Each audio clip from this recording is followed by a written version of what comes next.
సంతానలేమితో బాధపడుతున్నారా? 899 రూపాయలకే fertility assessment package. వివరాలకి సంప్రదించండి.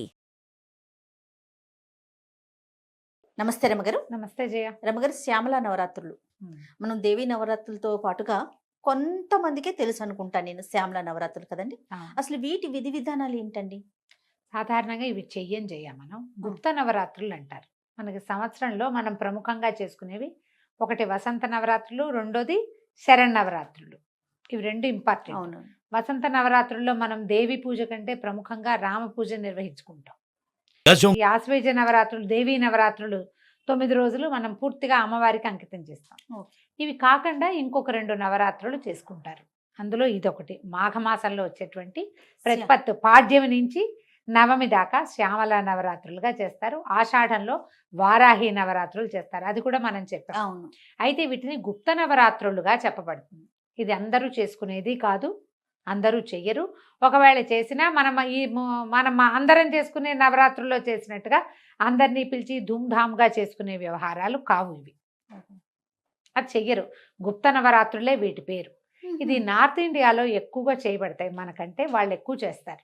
మన వైపు అంత ప్రముఖంగా కనపడదు. మన దగ్గర ఏంటంటే ఎవరికైనా మంత్రోపదేశం ఉన్నవాళ్ళు, విశేషంగా శ్యామలా మంత్రోపదేశం, మాతంగి ఉపదేశం ఉన్నవాళ్ళు, దశమహావిద్యల్ని కొలిచే అలవాటు పద్ధతి ఇళ్లల్లో ఉన్నవాళ్ళు చాలా కొద్ది మంది. చెప్పాయి కదా, అందరినీ పిలిచి చేసి తాంబూలాలు, పేరెంటాలు, హడావిడేం ఉండదు. అమ్మవారిని కొలవటం మాత్రమే.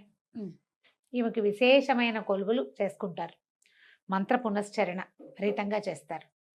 అమ్మవారి శ్యామలాదేవిని కొలుస్తారు. ఈ శ్యామల ఎవరు అనేది ఒక ప్రశ్న ఉంటుంది మనకి. మనం కాళిదాసు రచించిన మా శ్యామల దండకం మనందరికీ తెలుసు. సినిమాలో ఉంది కాబట్టి ఆ మొదటి ముక్కలు అందరికీ నోటికి కూడా వచ్చుంటాయి. మహాకవి కాళిదాసు సినిమాలో ఉన్నది కాబట్టి. అయితే ఈ శ్యామల దండకాన్ని చదువుకోవచ్చు. ఇప్పుడు ఈ అమ్మవారిని మంత్రిని అనే పేరుతోటి చెప్తారు. లలితా సహస్రంలో మంత్రిని నామధేయం కనపడుతుంది.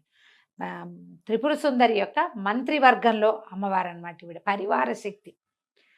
ఒరిజినల్గా పరాశక్తే శ్యామల అంటం కాకుండా పరాశక్తి తాలూకు అంశాలలో దశమహావిద్యలుగా చెప్పబడే అంశంలో మాతంగి అనే విద్య ఈమె అని చెప్తారు. ఆమె తన సైన్యాధిపతుల్ని, మంత్రుల్ని అట్లా సృజించింది. ఆ మంత్రులలో ఈమె ప్రధానమంత్రి శ్యామలాదేవి. పరాశక్తి యొక్క మంత్రిని.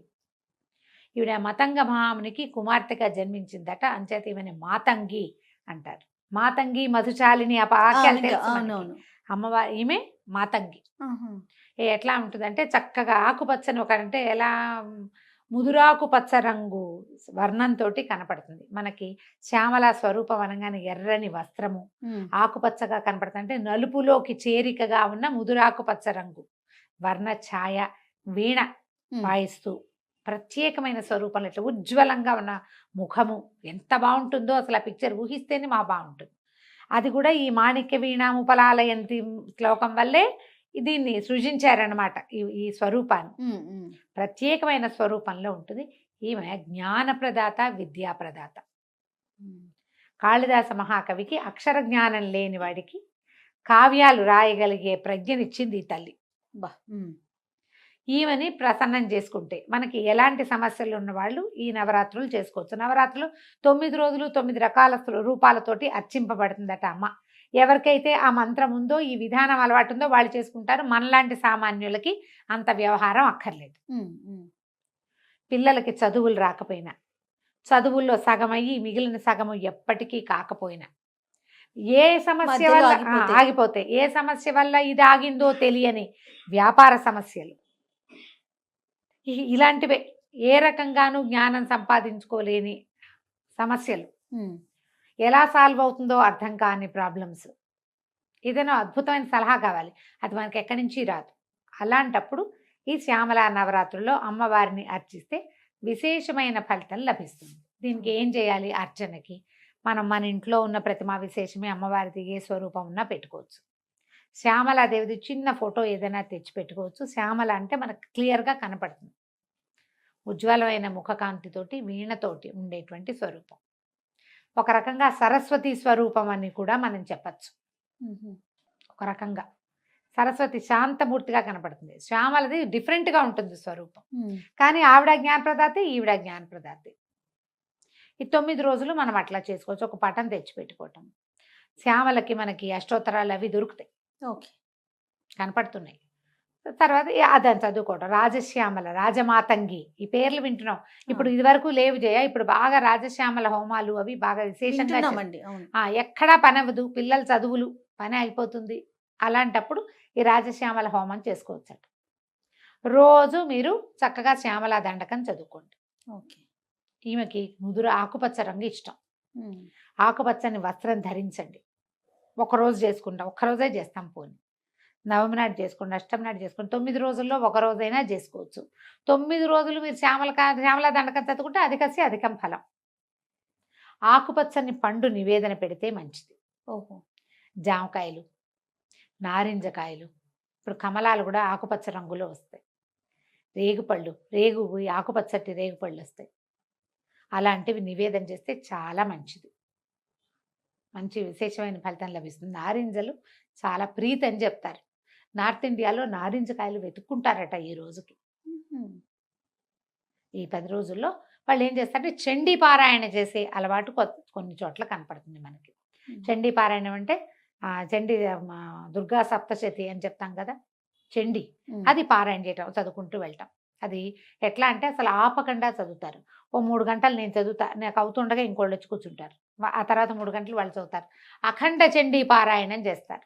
9 రోజులు క్షణం గ్యాప్ లేకుండా చండీ అలా పునరావృతంగా చదువుతూనే ఉంటారు. ఎన్నిసార్లు కుదిరితే అన్నిసార్లు.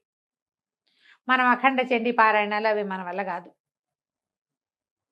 దుర్గా సప్తశతి దగ్గర పెట్టుకుని ఈ 9 రోజుల్లో పూర్తి చేసుకోండి. 700 శ్లోకాలు ఉంటాయి. మీ వల్ల అయితే చేయగలిగితే చేయండి అని చెప్తున్నాను. ఓకే. దీన్ని 10 సార్లు చేస్తా, 8 సార్లు చేస్తా, 16 చేస్తాను, రోజంతా చేస్తూ ఉంటాను, లాంటి విపరీత నియమాలు పెట్టుకోపోకండి. మన సమయానుకూలంగా చేయండి. ఓకే. ఇది శ్యామల దండకం అద్భుతమైన ఫలితాన్ని ఇస్తుంది. అది నోరు తిరగదు.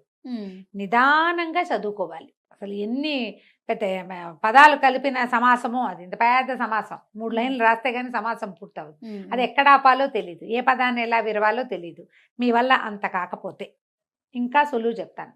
ఒక్కడి మాణిక్య వీణాముపలాలయంతి మదాలసాం మంజుల వాగ్విలాసాం మాహేంద్ర నీలజ్యుతి కోమలాంగి మాతంగ కన్యా మనసాస్మరామి. చిన్న శ్లోకం. ఇదేనా? దీన్ని నెంబర్ ఆఫ్ టైమ్స్ చదువుకోండి. ఇది బాగుంది. అమ్మవారి యొక్క స్తుతిని, ప్రార్థనా శ్లోకాన్ని మీరు 11, 21, 40, 108 ఈ అంకెల్లో ఏది కుదిరితే అది పెట్టుకోండి. ఓకే.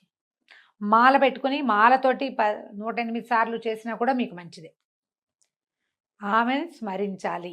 మామూలు మీ రోజువారీ పూజ దీపారాధన చేసుకోండి. ఈ 9 రోజులు శ్యామలని తలుచుకుని శ్యామలాదేవిని ప్రార్థించి ఒక ఆకుపచ్చటి పండు, జామ పండు నివేదన పెట్టండి. పసుపుగా ఉండేది కాకుండా గ్రీన్, కొంచెం ముదురుగా పచ్చగా ఉన్నది. అంటే ఎట్లా అంటే దూరగా ఉన్న కాయని నివేదన పెట్టండి. ఓకే. పిల్లలకి ప్రసాదంగా ఒక పండు పెట్టండి. ఈ మాణిక్య వీణాముపలాలయంతేమో చిన్నపిల్లలకు కూడా వస్తుంది. 5 ఏళ్ళు వస్తే చాలా చక్కగా వచ్చేస్తుంది. పిల్లలతో కూడా చెప్పించండి. 3 టైమ్స్ 5 టైమ్స్ 11 టైమ్స్ చెప్పించండి. ఏమైనా అలాంటి సమస్యలు ఉంటే తీరుతాయి. ఇది చేయగలిగితేనే, అత్యవసరంగా ఇది చేయవలసిందే అన్న నియమం లేదు. మీకు తీరని సమస్యలు, ఎక్కడా సమాధాన పడలేని ప్రాబ్లమ్స్లో కనుక మీరు ఇరుక్కుని ఉంటే మీకు ఈ అమ్మ ఏదైనా ఒక సమాధానాన్ని ఇస్తుంది, శ్రద్ధతోటి కనుక చేస్తే. విశేషంగా చేయాలంటే ఎవరన్నా పురోహితుని పెట్టుకుని అర్చనా కాలాదులు జరిపించుకోవచ్చు. మనం అట్లా చెయ్యం, మన వైపు ఆ విధానమే లేదు. నేను చెప్పిన విధానంగా చేసుకోండి. తప్పకుండా అవకాశాన్ని బట్టి చేయటమే. తప్పకుండా. నమస్తే. నమస్తే.